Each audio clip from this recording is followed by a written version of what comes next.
siap untuk menyambut lebaran. Siap untuk menyambut lebaran. Sengaja atau tidak sengaja dosa kita ini pasti ada gitu. Maka Allah sangat membenci orang-orang yang memutuskan silaturahmi.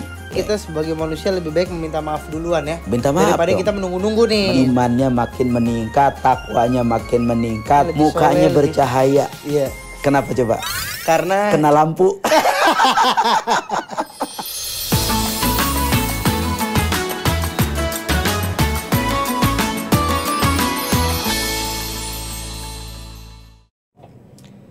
Assalamualaikum warahmatullahi wabarakatuh. Apa kabar sobat senyum Ramadan? Aduh, saya tuh kalau syuting ini tuh semangat banget karena memang dari kemarin penontonnya banyak terus. Masya Allah. Terus banyak komen-komennya juga. Dan gak kerasa, aduh ini sudah mendekati detik-detik Lebaran nih.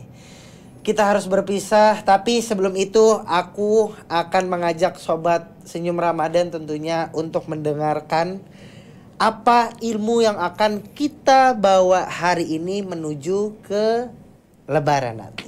Aku nggak sendirian, boleh berikan aplaus untuk Ustadz Abe.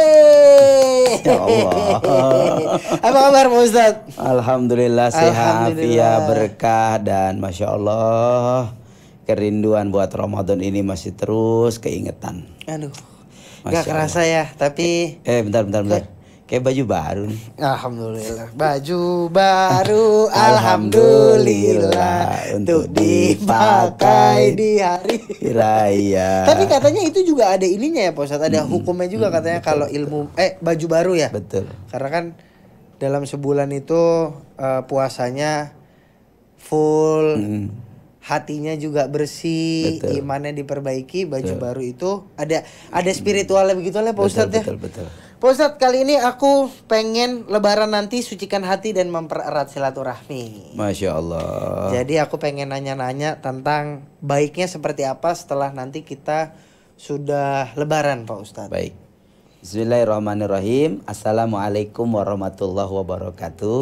Waalaikumsalam. Alhamdulillah wassalatu wassalamu ala Rasulillah Sayyidina wa Maulana Muhammad ibni Abdillah. La haula wa la quwata illa billah, amma ba'du. Pemirsa Sohib Senyum Ramadan dimanapun berada, yang Masya Allah ternyata kita sudah pada ujung daripada bulan suci Ramadan, yang mana bulan Ramadan ini adalah bulan keberkahan, bulan ampunan, bulan diturunkan rahmat. Bahkan di penghujung daripada Ramadan ini adalah itkum minan nar, di mana Allah Subhanahu wa taala mengharamkan diri kita semua daripada api nerakanya Allah Subhanahu wa taala. Oleh karenanya tanpa terasa kita sama-sama sudah berada di akhir dan di penghujung daripada bulan suci Ramadan.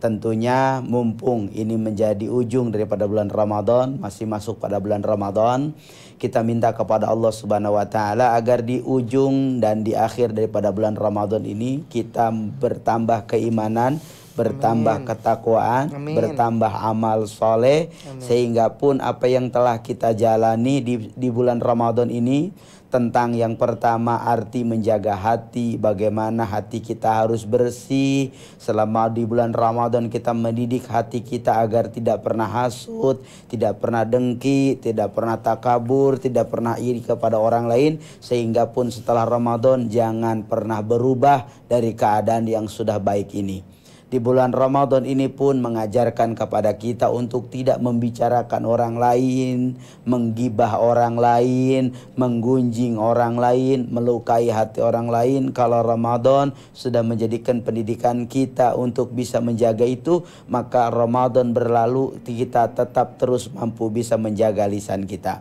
Ramadan pun mendidik kita menjadi orang-orang yang sabar. Sabar melawan daripada hawa nafsu kita, sabar menata dari setiap langkah perbuatan kita, sabar dari semua emosi yang ada dalam diri kita. Bahkan kita selalu sabar untuk menata diri untuk tidak marah-marah, tidak ngomel, tidak emosian. Dan itu pun harus menjadi sesuatu yang ketika Ramadan berakhir kita tetap menjadi pribadi yang tenang, pribadi yang sejuk, pribadi yang tentunya bisa menang melawan hawa nafsu kita. Begitupun Ramadan mengajarkan kepada kita untuk taat dalam ibadah kepada Allah. Sehingga datangnya Ramadan kita sering puasa. Jangan Ramadan berlalu kita tidak melaksanakan puasa-puasa sunnah. Ramadan datang mengajarkan kepada kita untuk sholat tepat pada waktunya. Sebagaimana Allah Subhanahu wa ta'ala mengingatkan dalam hadis Nabi, salah satu amalan yang mendatangkan cinta Allah adalah as-salatu ala waktiha.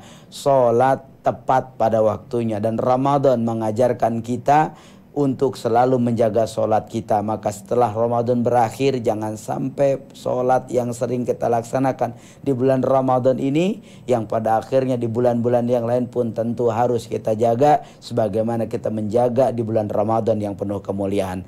Ramadan pun mengajarkan kepada kita menjadi orang yang mutmainul jian, berbagi kepada orang lain, mampu memberi kepada sesama, mampu berbagi kepada keluarga, saudara, bahkan orang-orang terdekat di sekitar kita. Terlepas dari itu pun kita sering berbagi kepada yatim piatu, fakir, miskin. Artinya adalah apa? Ada nilai manfaat, di mana hikmah Ramadan kita menjadi orang yang pandai berbagi. Maka Ramadan pun berakhir, jadilah kita terus menjadi orang berbagi. Jangan pernah pensiun jadi orang baik. Jangan pernah pensiun melakukan kebaikan. Jangan Ramadan berakhir semua amal-amal kita pun jadi berakhir. Sehingganya Idul Fitri itu adalah sebuah kemenangan. Kemenangan buat siapa? Buat mereka yang mampu menata imannya, menata emosinya, menata hatinya, menata amal solehnya. Sehingganya ini adalah Idul Fitri. Apa artinya? Id itu kembali, Fitri itu adalah kesucian.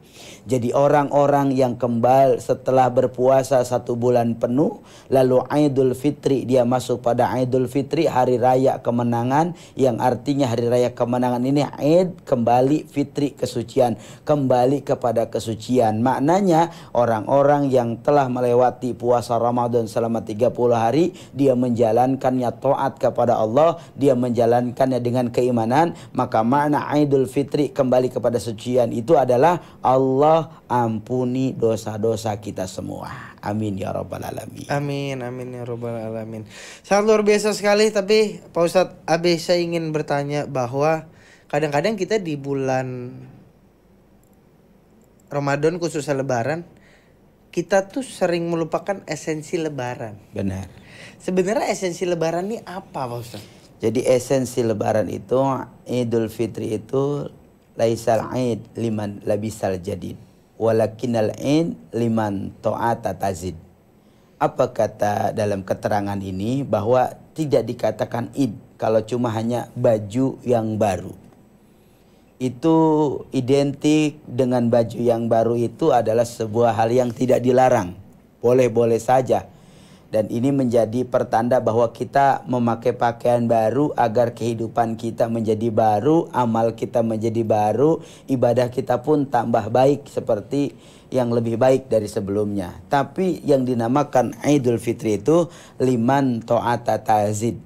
Apa itu makna Idul Fitri? Esensinya adalah liman ta'ata tazid. Apa liman ta'ata tazid? Artinya adalah tambah-tambah ketakwaan kepada Allah, tambah-tambah keimanan kepada Allah, tambah-tambah baik amalnya, tambah soleh, tambah menjaga dirinya dari hal-hal dan perkara-perkara yang mendatangkan daripada murkanya Allah Subhanahu wa ta'ala. Maka ketika Idul Fitri datang, manakala imannya tambah baru, imannya tambah baik, takwanya tambah baik, sebagaimana apa yang dikatakan oleh Allah Subhanahu wa taala dalam firman-Nya, ya ayyuhalladzina amanu kutiba alaikumusiyam kama kutiba alal ladzina min qablikum la'allakum tattaqun. Sebagaimana kata Allah, hai orang-orang yang beriman, aku menyerukan kepadamu untuk berpuasa, memerintahkan kepadamu untuk berpuasa sebagaimana aku perintahkan kepada umat-umat atau orang-orang sebelum kamu. Apa tujuan daripada puasa itu?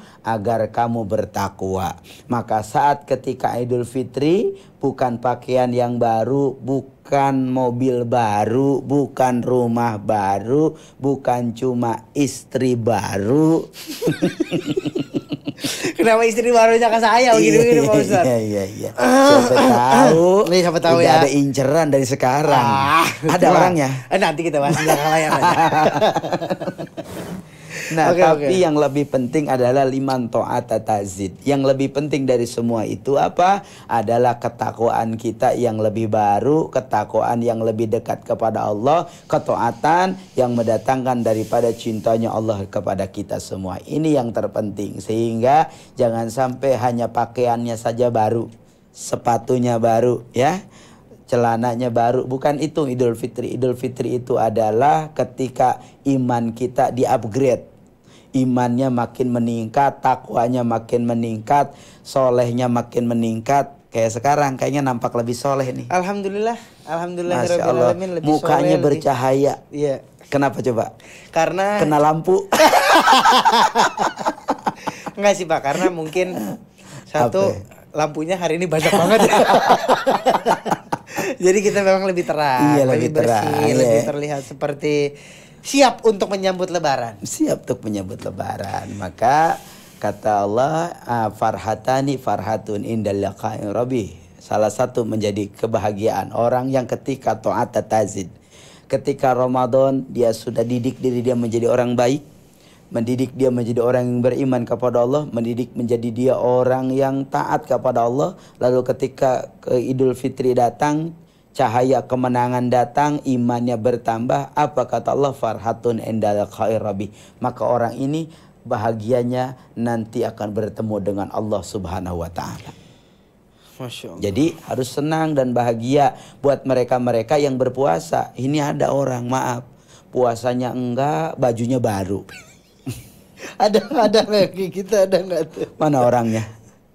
Itu bukan saya. Iya enggak? Puasa enggak ikutan, iya enggak? Ya. Sepatu udah 2, baju 5, celana 5, iya enggak? Orang-orang ke masjid dia liatin baju. Ini bagus kayak katanya. Nah itu gimana tuh Pak Ustadz kalau kayak gitu tuh? Nah artinya bahwa Ramadan itu harus ada efek bekas dalam diri kita tuh yang baik-baik. Ini mohon maaf, Masya Allah, jangan sampai akhirnya Ramadan berlalu tanpa ada kebaikan. Ramadan berlalu tanpa ada sesuatu yang membuat kita lebih baik. Ramadan berlalu tapi kita nggak merasa kehilangan. Lihat Ali bin Abi Thalib yang dia lakukan sebelum Ramadan berakhir. Apa yang dia punya, dia berikan semua kepada orang lain. Dia punya gandum di rumah 5 karung. Itu gandum semua dia bagikan ke sekitar rumahnya. Itulah yang dimaksud ta'at tazid. Saat ketika hari kemenangan datang, Idul Fitri datang, dia bukan jadi orang pelit. Tapi dia menjadi orang yang bagaimana caranya menjadi orang pertama yang ketika Ramadan berakhir, kemenangan Idul Fitri itu akan datang, dia berikan kemenangan itu dengan cara memberi kebahagiaan kepada orang lain. Maka ini yang harus kita jaga. Bagaimana caranya Ramadan berlalu, kemenangan Idul Fitri itu datang, tapi apa yang membuat Ramadan itu hilang, tidak hilang amal-amal kebaikan dalam diri kita. Taatnya lebih bagus, taatnya lebih bagus, ibadahnya lebih bagus, kebaikan dengan sesamanya lebih bagus. Ini maka Ramadan membawa arti hikmah memperbaiki hidup kita. Yang kedua, Ramadan berlalu, Idul Fitri datang, hari kemenangan, ampunan Allah berikan kepada kita. Seperti orang yang ketika bekerja harus mendapatkan upah, benar nggak? Betul. Nah, ketika pun demikian, apa sih upahnya? Ketika kita sudah berlelah-lelah selama 1 bulan melaksanakan ibadah puasa dengan iman kepada Allah dan sungguh-sungguh, apa upahnya bagi mereka itu? Nggak ada lagi kecuali ampunan Allah. Bayangin, yang Allah kasih sama kita ampunan, yang Allah kasih sama kita adalah pintu maaf. Maka taqabbalallahu minna wa minkum taqabbal ya karim. Itu apa yang harus dianjurkan ketika saat Idul Fitri ada? Saling memaafkan. Karena Allah Subhanahu wa taala sebelum kita memaafkan orang lain dan orang lain meminta maaf kepada kita, jauh sebelum itu Allah sudah memaafkan dosa kita. Tuh. Dosa siapa? Dosa yang puasa, bukan yang beli baju baru doang. Ya, bukan yang dia ikutan beli baju baru, ikutan beli celana baru puasanya. Enggak, bukan. Iya enggak. Ada kadang-kadang, mohon maaf, itu orang puasanya hari pertama doang, hari kedua sampai hari terakhir enggak puasa lagi. Ada malah yang puasa hari pertama 15.30, katanya itu udah nggak kunci, Pak. Kunci 1 bulan. Nah, ayo, maka ini adalah ajang silaturahmi.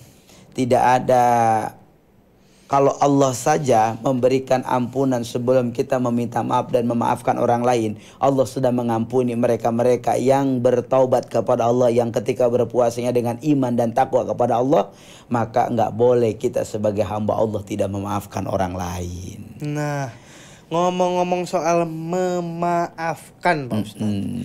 Selama ini kan mungkin kita, khususnya umat-umat muslim, lebaran bahkan sudah ada yang lebih dari 10, 15 sampai dengan 20 tahun, Pak Ustadz. Benar. Tapi kita sampai sekarang pun, saya jujur Pak Ustadz, mungkin saya mewakili Sobat Senyum Ramadan juga yang ada di rumah ya. Saya mewakili bahwa sebenarnya bagaimana caranya meminta maaf agar itu bukan formalitas saja, Pak Ustadz. Betul. Apa yang harus ada di dalam hati kita agar meminta maaf kita ini lebih afdol. Baik. Jadi gini Bang, taubat itu adalah sesuatu hal yang dilakukan oleh seorang hamba kepada Allah.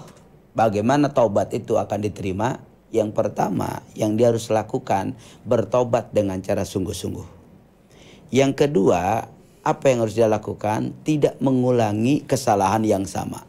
Nah, ketika dia bertobat, memohon ampun kepada Allah dengan sungguh-sungguh, lalu yang kedua dia tidak akan mengulangi kesalahan tersebut, maka insya Allah Allah akan menerima taubatnya. Begitu juga dengan sesama manusia. Hakul adami namanya. Ada hubungan dengan Allah namanya habluminallah, ada hubungan dengan manusia namanya habluminanas. Nah, ketika hubungan dengan manusia, maka enggak ke Allah minta ampunnya, tapi minta ampunnya ke siapa? Ke manusia itu sendiri. Jadi kalau ada kita punya salah sama orang lain, sama keluarga, sama orang tua, sama istri, sama suami, sama anak, sama tetangga, sama sahabat-sahabat kita, maka apa yang harus kita lakukan? Minta maaf sama mereka. Minta halalnya, minta ridhonya. Dan sebaik-baik orang itu bukan yang memaafkan, tapi orang yang hebat itu orang yang meminta maaf sebelum orang lain memaafkan. Sulit meminta maaf itu. Betul, Pak Ustadz. Sulit meminta maaf itu. Kadang ada gengsi. Jangankan sama tetangga, Pak Ustadz. Sama pasangan sendiri aja belum tentu. Iya. Kadang-kadang kan kita sebagai laki-laki minta maaf duluan sih, tapi enggak minta maaf duluan. Berarti ini suami-suami takut istri. SSTI. SSTI. Suami-suami takut istri. Iya. Tapi kewajiban kita ini meminta maaf. Terlepas kita punya salah atau tidak, terlepas apapun gendernya ya, apapun itu, mau laki-laki mau iya, perempuan, mau laki-laki mau perempuan. Tapi orang yang mulia itu siapa mereka? Orang yang mau memaafkan orang lain. Mau memaafkan. Iya. Jadi sebelum orang lain meminta maaf, dia sudah memaafkan. Tapi orang hebat itu adalah siapa? Orang hebat itu orang yang mampu meminta maaf kepada orang lain. Orang mulia itu orang yang mampu memaafkan orang lain sebelum dia meminta maafnya. Tapi orang hebat itu orang yang mampu meminta maaf kepada orang lain. Jadi kita harus bisa meminta maaf kepada orang lain. Karena sadar tidak sadar dosa kita ini banyak. Sengaja atau tidak sengaja dosa kita ini pasti ada. Gitu. Maka Allah sangat membenci orang-orang yang memutuskan silaturahmi. Sholatnya bagus, puasanya bagus, ya gak? Tapi mohon maaf, masih banyak orang yang sama saudaranya nggak ngomong ketika Idul Fitri. Astagfirullah. Ada tuh, Pak. Banyak orang yang sama tetangganya masih nggak akur. Banyak orang yang orang tua sama anak masih berantem, banyak. Apa arti Ramadan kalau sampai hari ini kita tidak menjadi orang yang lebih baik dari sebelumnya? Apa arti Ramadan mendidik kita tapi kita tidak baik dengan orang lain? Apa arti Ramadan lalu kita sholat di bulan Ramadan, kita puasa di bulan Ramadan, tapi ternyata Ramadan tidak membuat kebencian kita kepada orang lain luntur? apa arti Ramadan. Betul? Betul. Maka ini adalah momen bulan Idul Fitri adalah bulan kemenangan, bulan kesucian di mana Allah saja mengampuni dosa kita. Masa kita enggak memaafkan orang lain? Masa kita enggak mengampuni orang lain? Masa Allah saja menerima ampunan, menerima maaf kita, menerima kesalahan kita, mengampuni dosa kita? Masa kita enggak memaafkan orang lain? Masa kita enggak meminta maaf kepada orang lain? Betul? Betul. Maka innallaha ghafurur rahim. Allah itu maha pengampun, maha penyayang. Kalau Allah saja maha pengampun, maha penyayang, harusnya kita yang jadi hamba-hamba Allah lebih maha pengampun, lebih maha penyayang kepada orang lain. Jadi esensi daripada Idul Fitri itu akan batal dan gagal kalau ternyata pada kenyataannya kita nggak akur sama saudara, nggak akur sama keluarga, nggak akur sama orang tua, nggak akur sama orang-orang sekitar kita. Lalu apa arti dari kemenangan kalau kita tidak bisa memaafkan dan tidak minta maaf kepada orang lain? Betul. Bahkan kata Allah Subhanahu wa taala sebagaimana hadis Nabi, man qati'ur rahim dakhalan nar.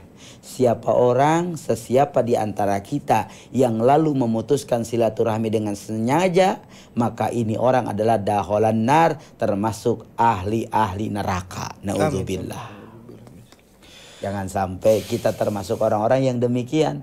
Puasa dengan letih, puasa 30 hari atau puasa 1 bulan penuh, tapi ternyata ujungnya kita ahli neraka. Kenapa? Karena kita tidak pernah memaafkan kesalahan orang lain dan tidak minta maaf kepada orang lain. Naudzubillah, tsumma naudzubillah. Apa arti Ramadan selama ini? Amin, amin. Aduh, amit-amit, nauzubillah, Pak Ustadz, jangan sampai kayak begitu ya. Tapi jadi berarti kita sebagai manusia lebih baik meminta maaf duluan ya. Minta maaf daripada dong. kita menunggu-nunggu nih, Sobat Senyum. Benar. Jadi Sobat Senyum Ramadan, jadi kalau misalnya nanti sudah waktunya lebaran, waktunya minta maaf aja. Minta maaf. Jangan gengsi. Karena Allah gak suka ya Pak Ustadz. Gak suka. Terlepas orang itu mau memaafkan atau tidak, itu urusan dia sama Allah. Yang penting kewajiban kita minta maaf sama orang tersebut. Ustadz, saya udah minta maaf, tapi orang itu nggak maafin saya. Udah biarin, itu urusan dia sama Allah. Tapi urusan Anda sudah selesai sama orang itu. Betul. Iya, sudah tidak ada apa-apa. Tapi kan jadi kalau kita lebaran nih Pak Ustadz ya, biasanya kan banyak banget nih. Ada juga di keluarga-keluarga kita nih unik-unik Pak Ustadz. Ada yang lebaran habis sholat Id lanjut tidur. Iya, benar. Ada yang foto-foto. Iya. Ada yang bapak-bapaknya ngopi makan ketupat. Iya kan? Ada juga bahkan orang yang ya udah padahal di satu daerah nggak ketemu tapi video callan. Nah, ini menjaga silaturahmi yang berkualitas itu seperti apa sebenarnya Pak Ustadz? Baik, Masya Allah. Kalau euforia itu memang disunahkan oleh Nabi. Jadi saat dulu sejarah Idul Fitri ini ada 2 sejarahnya. Pertama, Idul Fitri ini sejarahnya adalah kemenangan bagi mereka yang berpuasa. Sejarah kedua daripada Idul Fitri itu adalah kemenangan ketika para sahabat memenangkan perang Badar. Nah, ada euforia. Euforianya apa? Euforianya sukacita, makan-makan, saling berbagi, bersilaturahmi, bersenda gurau, ya. Dan itu dibolehkan dan ini menjadi kemenangan. Jadi dengan cara apapun silahkan. Dengan model seperti apapun boleh. Yang terpenting sambungkan silaturahmi dari hati ke hati. Itu yang terpenting. Dari hati ke hati ya. Dari hati ke hati. Tidak ada dusta di antara kita. Tidak ada dusta. Tidak ada dusta gitu. Iya. Jadi dari hati ke hati, jangan ada kalau dusta senyumnya di depan kita. orang kan cerah. Jangan nih orang nggak ada senyum. Berarti tidak baik, berarti gila. Iya, sarafnya udah hilang. Iya, masa nggak ada orang minta maaf, lalu minta maaf sama siapa? Siapa tahu ini latihan Pak Ustadz. Nanti kalau gak nemu ini gue minta maafnya begini nih. Senyum sendiri, nyuruh ngajak ngobrol bangku lah. Udah lama begitu. Pak Ustadz, tapi kalau kita ngomongin maaf-maafan kan kadang-kadang ada yang namanya etika. Anak muda harus meminta maaf kepada yang lebih tua. Benar. Tapi memungkinkan nggak kalau yang lebih tua meminta maaf ke yang lebih muda? Kalau yang tua meminta maaf kepada yang muda itu namanya nyontoin. Memberikan teladan itu, teladan seolah mencontohkan bahwa cara minta maaf tuh begini. Tapi alangkah lebih baik kita yang muda lebih meminta maaf kepada orang tua kita lebih dulu. Kita minta maaf dulu kepada kakak kita. Kita meminta maaf dulu kepada orang-orang yang lebih tua daripada kita. Ada etika. Ada etika yang harus kita jaga sehingga ini tidak dibangun di tempat lain kecuali di agama kita, kecuali di Indonesia yang memang amat sangat begitu menghidupkan budaya sangat saling menghargai di antara sesama. Masya Allah. Gitu. Ada lagi nih Pak Ustadz, kalau kita misalnya lebaran nih ya, kadang kita tuh bingung menyikapi pertanyaan-pertanyaan justru dari teman-teman, tetangga, saudara, ayah, om, tante. Contoh pertanyaannya aja Pak Ustadz. Kalau misalnya kita nggak suka nih ditanya kamu. Oh, udah umur 35. Kapan nikahnya? Aduh. Kadang-kadang kita suka nggak srek deh Pak Ustadz. Gimana cara kita menyikapinya? Baru menang udah ujian. Baru 2 jam kita menang habis sholat itu. Baru hati kayak tenang banget ya. Masya Allah, emang itu pertanyaan-pertanyaan yang kadang dihindarin. Betul. Ya enggak, pertanyaan-pertanyaan yang kadang menyinggung. Padahal niatnya pengen mencairkan suasana. Ya enggak. Betul. Tapi ada kadang orang yang rasanya tidak bisa sama dengan apa yang diharapkan. Ya, betul, Ketika ditanya begitu malah jadi bad mood ya. Betul. Malah jadi nggak asik gitu. Tapi nggak boleh kita sikapin begitu. Itu jadikan doa. Kapan nikah? Bilang aja tahun depan. Bilang aja bulan depan. Apa susahnya sih jawab? Simpel aja. Ya. Doain. Secepatnya kapan doain secepatnya. Pokoknya gitu aja sikapi dengan yang baik. Siapa tahu dengan ketika kita bilang begitu jadi doa turun dari angkot ketemu jodoh. Amin ya kan. Iya. Tapi apakah jodoh cerminan diri Pak Ustadz? Oh iya. Kenapa begitu Pak Ustadz? Iya, karena diri kita adalah pasangan kita. Nah, kalau jodoh adalah pasangan kita, berarti sebenarnya kalau kita bawa pas Lebaran nggak harus yang sesuai dengan kita atau bagaimana? Atau bagaimana pada saat Lebaran kita menyikapi omongan orang tua, omongan tante lah lebih tepatnya ya, saudara-saudara terhadap pasangan kita, Pak Ustaz. Oke, jadi kadang kan kita sama pasangan datang, silaturahmi ke tante dan lain-lain. Ya hidup ini kan memang penuh ujian. Kadang nggak datang dari kita, datang dari saudara kita, datang dari orang lain. Jadilah orang yang kita pandai untuk bisa menghormati orang lain. Walaupun orang lain kadang-kadang nggak bisa menjaga omongan buat kita. Tapi pribadi yang baik itu adalah mampu menganggap orang lain itu adalah orang saudara kita, keluarga kita. Jangan pernah merasa sakit hati dengan omongan orang lain.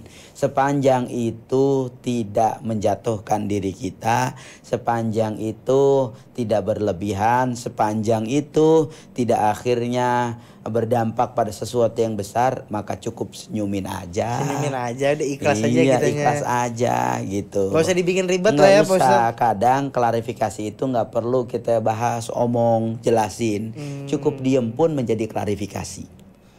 Betul, cukup diam pun menjadi klarifikasi. Ingat, jadi di rumah jangan sampai cemberut. Kalau ditanyain kapan nikah atau pasanganmu tuh seperti ini, senyumin aja karena kita baru sampai kepada kemenangan. Kan yang jalanin kita. Yang tahu kapan akan nikah kita. Yang tahu yang terbaik buat kita itu diri kita. Betul. Ngapain jadi orang yang ribet ya enggak? Betul. Perasaan enggak ngontrak hidup. Iya benar.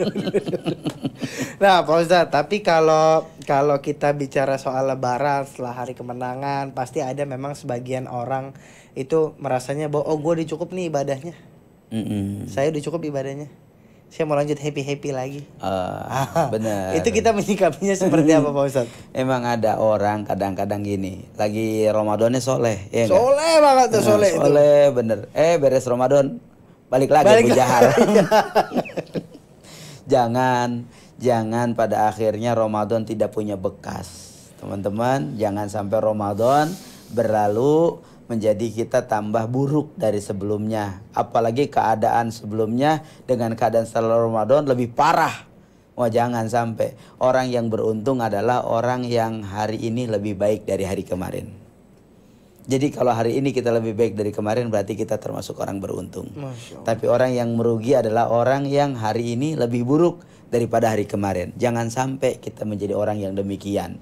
Maka ayo pertahankan apa yang sudah kita dapatkan di bulan Ramadan dengan pelajaran-pelajaran yang begitu besar, hikmah-hikmah yang begitu luar biasa yang tidak Allah berikan kepada orang lain. Ramadan mengajarkan ketenangan pada hati kita. Ramadan mengajarkan kita lebih dekat kepada Allah. Ramadan mengajarkan kita menjadi orang yang lebih sabar. Ramadan mengajarkan kita menjadi orang yang lebih cukup. Ramadan mengajarkan kita menjadi orang yang lebih hati-hati. Ramadan mengajarkan kita menjadi orang yang lebih berbagi. Maka jangan sampai itu semua hilang setelah Ramadan berlalu. Masya Allah. Pak Ustadz, setelah kita lebaran, baiknya kan kita menjaga semua spiritual dengan baik. Benar. Kalau bisa tidak kembali lagi ke hal-hal yang kurang Tidak baik. Benar. Ya. Nah, boleh nggak kasih kita 2 tips agar kita tidak balik lagi ke sana? Yang pertama, innamal a'malu binniyat. Innamal a'malu binniyat. Kuatkan niatnya. Tekadnya harus kuat, niatnya harus kuat, harus sungguh-sungguh. Mudah-mudahan ini jadi awal untuk menguatkan kebaikan-kebaikan dalam diri kita.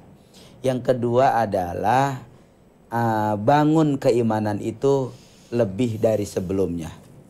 Jadi ada kesungguh-sungguhan untuk tidak mengulangi. Kalau niat sudah kuat, kesungguh-sungguhannya ada, insya Allah dia akan menjadi orang yang istiqomah. Istiqomah itu tahu nggak artinya? Apa? Istri 3 betah di rumah. Pusing nih tak kali istri 3. Iya. Istiqomah itu artinya sesuatu yang secara continuity dia lakukan terus menerus mendatangkan cintanya Allah. Istiqomah. Jadi sholatnya dijaga, itu istiqomah. Puasanya dijaga, istiqomah. Baca Qur'annya dijaga, istiqomah. Karena kata Nabi, ahabaullahu say'an wa inqala adwamuhu. Apa sesuatu yang mendatangkan cinta Allah, adwamuhu wa inqala. Walaupun sedikit tapi dikerjakan terus menerus. Dari mulai hal yang sederhana, dari mulai hal yang kecil, dari mulai hal yang ringan, dari mulai hal yang biasa saja. Tapi ketika dijalankan, ini akan mendatangkan keberkahan dari yang tidak pernah kita perkirakan. Masya Allah. Jadi ingat ya, innama Amalu binniyat. amalu binniyat. Kuatkan niatnya. Yang kedua adalah istiqomah. Istiqomah. Bismillah, semoga Sobat Senyum Ramadan after Ramadan kali ini di tahun berikutnya bisa menjalankan hal-hal yang jauh lebih baik dan meninggalkan yang kurang baik ya Pak Ustadz. Benar. Pak Ustadz, sebelum kita ke pertanyaan terakhir, boleh kasih kita 1 ayat Pak Ustadz untuk Masya tema hari ini? Sebagaimana keterangan yang tadi saya ungkapkan dalam pembicaraan ini, laisal id liman labisal jadid walakinal id liman ta'ata tazid. Bahwa Idul Fitri itu bukanlah pakaian yang baru, bukanlah makanan yang berlimpah, juga bukanlah kesenangan. Tapi Idul Fitri itu adalah liman ta'ata tazid, bertambahnya keimanan kita kepada Allah Subhanahu wa taala. Sehingga mudah-mudahan Ramadan mengajarkan banyak kebaikan kepada kita, dan berlalunya Ramadan menjadikan kita orang-orang yang istiqomah dalam taat, dalam ibadah, dan menjadi manusia yang mampu bermanfaat buat orang lain. Mudah-mudahan dari podcast ini pun ada kebaikan buat kita semua, sehingga di hari kemenangan yang sebentar lagi akan kita hadapi bersama, semoga ini menjadikan kemenangan buat diri kita, menang mendapat cinta Allah Subhanahu wa taala. Amin, amin ya rabbal alamin. Ustadz Abe, terima kasih banyak. Sama-sama. Sobat Senyum Ramadan, terima kasih banyak yang sudah mengikuti kita dari episode 1 sampai dengan dari awal sampai dengan lebaran ya. Akhirnya senang sekali. Tapi ingat, perpisahan ini bukan akhir dari segalanya, dan kita pasti akan jauh lebih baik dari hari yang kemarin. Asal ingat, punya niat dan jangan lupa istiqomah. Bener, keren. Mohon maaf lahir batin dong. Mohon maaf lahir dan batin Sobat Senyum Ramadan, dari saya Ajay dan Ustadz Abi Gifran. Selamat menyambut hari kemenangan ya. Masya Allah. Jadi kita akan ketemu lagi, dan selamat menyambut hari kemenangan. Assalamualaikum warahmatullahi wabarakatuh.